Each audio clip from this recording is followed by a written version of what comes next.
고린도 후서. 이 책은 우리가 가진 성경에서 후서 또는 두 번째 서신으로 불리지만 사실 그 속에는 바울이 고린도 교회에 그보다 많은 서신을 보냈다는 단서가 여럿 있습니다. 이전에 바울은 선교 여행을 통해 고린도에 이 예수 공동체를 설립했는데요. 자세한 이야기는 사도행전 18장에 잘 나와 있죠. 그 후 바울은 그곳이 문제를 겪고 있다는 소식을 전해 듣게 됩니다. 그래서 그는 문제들을 해결하기 위해 우리가 고린도 전서라 부르는 서신을 보냈는데 많은 교인이 그의 가르침을 거부하고 그의 권유에 반기를 들었던 것으로 보입니다. 고린도 후서에는 이 때문에 근심의 방문이라 불린 바울의 개인적인 방문 사실이 나옵니다. 그 후 애통한 마음과 많은 눈물로 쓴 서신을 보내기도 했고요.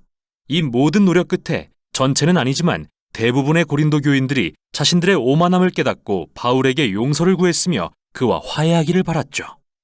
이에 바울은 그의 사랑과 헌신을 확신시키기 위해 이 서신을 썼습니다. 이 서신은 크게 세 단락으로 나누어지며 각기 다른 주제를 다룹니다. 바울은 먼저 그와 고린도 교회 사이에 화해를 이룹니다. 8장과 9장에서는 미뤄지고 있는 구제 문제를 다룹니다. 그리고 마지막 단락에서는 여전히 그를 거부하는 일부 교인들을 향해 권면합니다. 자, 그럼 이제부터 자세히 살펴보죠. 바울은 자비와 위로의 하나님을 찬양하며 서신을 시작합니다. 그와 고린도 교회가 분열과 분쟁을 겪는 동안 평안과 격려를 허락하신 하나님께 감사를 드립니다. 그는 일명 근심의 방문 이후 긴장을 늦출 수 없었다는 사실을 인정합니다. 또한 그들을 용서했으며 솔직하고 진실한 관계를 갖고 싶다는 마음을 밝힙니다. 그런데 애초에 그들은 왜 바울을 거절했던 걸까요? 이 서신을 더 읽다 보면 그들이 바울을 지도자로서 인정하지 않았다는 게 드러납니다. 그는 가난했습니다. 육체 노동으로 겨우 생계를 유지했죠. 또한 박해와 고난이 그를 떠나지 않았고 자기 집도 없었습니다. 더욱이 그는 대중연설가로서 그리 훌륭하지 않았습니다. 그래서 그보다 부유하고 인상적인 교회 지도자들을 접한 고린도 교인들은 그 후로 그를 낮추어 보기 시작했습니다. 사실 그를 부끄럽다고 여겼죠. 이에 바울은 먼저 그들이 단지 부와 화려한 언변을 기준으로 이 지도자들을 높이는 것은 예수님에 대한 배신이며 완전히 비뚤어진 가치관을 보여준다고 지적합니다. 바울은 진정한 그리스도인 리더십은 높은 지위나 자기를 드러내는 것이 아니라고 말합니다. 그는 자기 자신과 다른 사도들을 왕이신 예수님께 이끌려 승리의 행진에 참여하는 종들로 묘사합니다. 바울이 할 일은 자신을 높이는 게 아니라 사람들을 높으신 한 분, 예수님께로 인도하는 일입니다. 그러고 나서 바울은 최근 고린도 교인들이 그의 권위와 자격을 입증할 추천서를 요구했음을 암시하는 말을 합니다. 바울에겐 정말 말도 안 되는 소리입니다. 그가 아니면 이 교회는 존재하지도 않았을 테니까요. 그래서 그는 그들이야말로 자신이 참된 지도자라는 증거이자 추천서라고 말하는데요. 그는 재치 있게 예레미야와 에스겔 선지자의 말을 인용해서 하나님의 영이 그들의 마음에 자신에 대해 새 언약의 일꾼으로서 추천서를 써주셨다고 설명하죠. 고린도 교인들은 이 외에 어떤 증거도 필요하지 않습니다. 여기서 바울의 새 언약에 대한 언급은 두 언약에 대한 긴 비교로 이어집니다.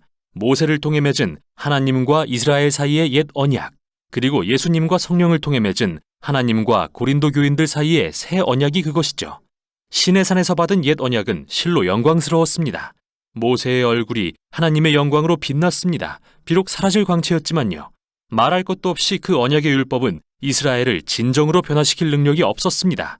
그러나 이에 비해 새 언약은 훨씬 더 영광스럽습니다. 부활하신 예수님은 하나님의 영광의 본체이시며 영원히 살아계시기 때문이죠. 또한 그분의 영이 지금도 사람들을 더욱 신실하게 변화시키고 계십니다. 바로 예수님처럼 말이죠. 놀라운 소식이 아닐 수 없습니다. 과연 누가 하나님의 영광에 참여하고 싶지 않을까요? 그러나 바울은 이어서 십자가의 역설이 어떻게 고린도 교인들의 영광과 성공에 대한 생각을 뒤집어 놓는지 알려줍니다. 결국 예수님이 왕으로서 영광스럽게 높임받으신 건 고난과 십자가형 그리고 죽음을 통해서였습니다. 십자가에서 예수님은 하나님의 구원을 드러내셨고 인류와 하나님의 화해를 위해 세상의 죄를 지고 죽으셨죠. 나아가 십자가는 하나님의 성품, 즉 남의 유익을 위해 자기를 희생하고 고난받는 완전한 사랑을 드러냅니다. 이는 또한 십자가를 닮은 새로운 삶의 방식을 보여줍니다. 바울의 목표는 십자가를 그의 삶과 사역의 본으로 삼는 것이었죠. 비록 그의 사도직이 겸손과 고난과 가난으로 대변되기는 하지만 그것 모두 고린도 교인들을 섬기기 위해서였습니다. 그러므로 그들이 바울의 가난과 고난을 못마땅히 여긴다면 예수님도 그렇게 여기는 게 됩니다. 실제로 바울의 삶의 방식과 리더십은 그가 십자가에 달리시고 부활하신 예수님을 진정으로 대변한다는 증거입니다. 그는 진심으로 고린도 교회와 화해하길 원하지만 그들이 변화되어 이 십자가의 역사를 받아들이는 것이 우선이라고 생각합니다. 열정적인 호소를 마친 바울은 이제 미뤄지고 있는 구제 문제를 다룹니다. 당시 예루살렘의 유대인 그리스도인들은 기근으로 가난에 허덕였습니다. 그래서 바울은 새로 개척한 이방인 중심의 교회들로부터 헌금을 모으던 중이었죠. 그들은 모두 예수 그리스도 안의 연합의 상징으로서 구제 물품을 보냈고 많은 교회가 기쁜 마음으로 참여했습니다. 그러나 바울과 갈등을 겪고 있던 고린도 교회는 모금이 부진한 상태였고 바울이 볼 때 이는 단지 돈의 문제가 아니라 고린도 교인들이 그리스도의 복음으로 변화되지 않았다는 또 다른 신호였습니다. 복음의 본질은 관대함에 대한 것이기 때문이죠. 여러분은 우리 주 예수님의 관대한 은혜를 알고 있습니다. 그리스도께서는 부요하나 여러분들을 위해서 가난하게 되셨습니다. 그것은 그의 가난으로 여러분을 부요하게 하시려는 것입니다. 바울은 금전적 비유를 들어 복음을 이야기하고 있습니다. 예수님은 그분의 영광스러운 명예와 부요를 포기하시고 가난한 종의 모습으로 죽기까지 낮아지셨습니다. 죄와 사망으로 가난해진 자들을 높이시고 하나님의 풍성한 은혜를 통해 부요케 하시기 위해서 말이죠. 그리스도인이 된다는 것은 이 복음을 마음 깊이 새겨서 더욱 관대하게 자신의 삶과 소유를 기꺼이 나누어 남을 돕는 사람으로 변화되는 것을 의미합니다. 마지막 단락에서 바울은 고린도 교회와의 갈등의 주요 원인인 거짓 지도자들, 그가 슈퍼 사도들이라고 비꼬아 부르는 자들의 초점을 맞춥니다. 이들은 고린도로 건너와 자기를 높이면서 바울을 가난하고 실패한 지도자라고 비방하고 다녔죠. 이에 바울은 자랑처럼 들리는 것을 무릅쓰고 말합니다. 저들이 정말 자격을 비교하고 싶은가 보죠? 그는 그들보다 뒤질 게 전혀 없습니다. 히브리 성경 전문가라고요. 바울도 그렇습니다. 그는 다름 아닌 바리새인이었습니다. 즉 성경 전체를 암기했다는 말이죠. 예수님에 대한 뛰어난 지식을 자랑한다고요. 바울은 실제로 부활하신 예수님을 만나 시간을 보냈고 예수님이 계신 하늘에 올라가는 환상도 경험했습니다. 그러나 무엇보다도 바울은 일생을 예수님을 전하는 데 바쳤습니다.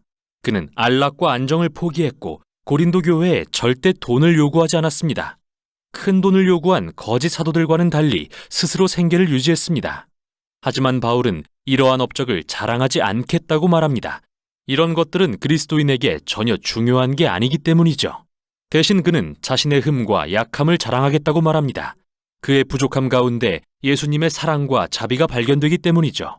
예수님이 바울에게 내 은혜가 내게 족하다, 내 능력이 약한 데서 완전하게 된다 라고 하신 것처럼요. 바울은 고린도 교회를 향한 엄중한 경고로 서신을 마칩니다. 그들은 바울과 그의 삶의 방식을 무시하고 거짓 사도들을 사랑하는 자기 자신을 점검해야 합니다. 이는 그들이 근본적으로 예수님이 누구신지 이해하지 못하고 있음을 보여줍니다. 바울은 예수님의 변화된 제자답게 살지 못하는 그들을 그분의 사랑 앞에 겸손하도록 다시 한번 초대합니다. 고린도 후서는 우리에게 바울의 삶과 그리스도의 십자가의 역사를 들여다볼 수 있는 매우 특별한 창을 제공합니다. 십자가는 우리의 가치관과 세계관에 이의를 제기합니다.